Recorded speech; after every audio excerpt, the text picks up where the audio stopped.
movies and romance novels. Then she'd lost the receipt with his number on it, and never seen nor heard from him again. Yup, she'd absolutely, and shamelessly, memorized his stats from the team website. She'd also memorized the curve of his jaw and the precise shade of his cognac brown eyes. She'd crushed on him, hard, but considering she hadn't heard from him and he'd just graduated, she figured that ship had sailed.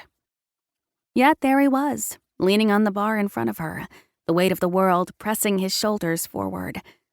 His heavy presence almost had her stumbling over her lyrics as she belted out the final few lines of the song. Who was the shell of a man in front of her?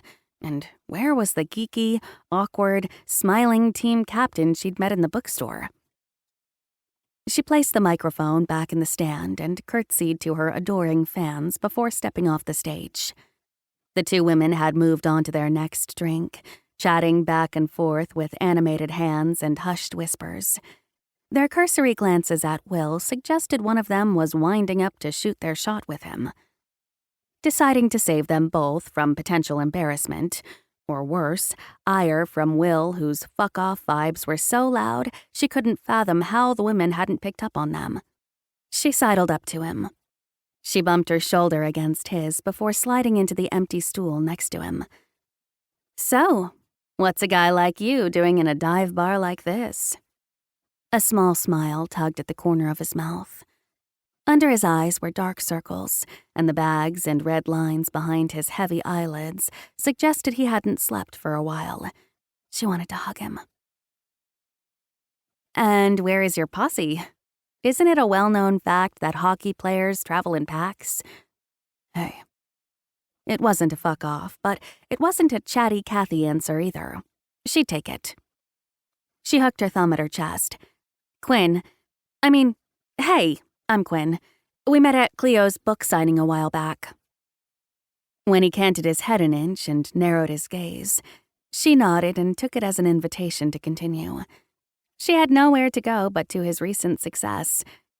"Big fan. Congrats on the championship, by the way.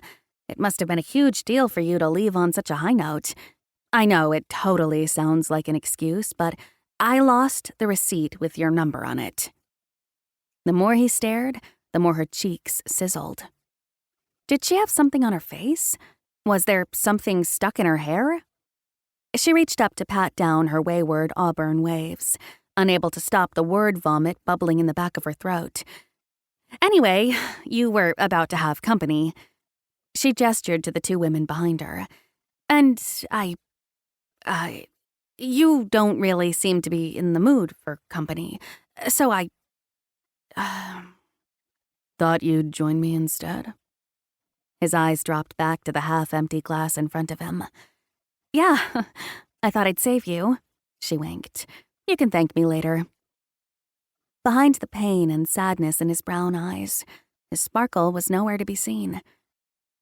"We can just sit for a little bit." He nodded but didn't answer. Jen placed Quinn's gin and Sprite on the bar in front of her and accepted her credit card. "Want to keep a tab open?" Quinn nodded and swirled her straw around the slice of lime in her highball glass. "Thanks, Jen." Jen widened her eyes and jerked her head at Will before mouthing, "Get it, girl?" His eyes drifted to the left of the bar, fixating on something she couldn't see as she ached to fill the silence expanding between them. On stage, someone with all the audacity in the world butchered Love Shack by the B-52s. Had they no respect for the classics? She cringed at the shrieking.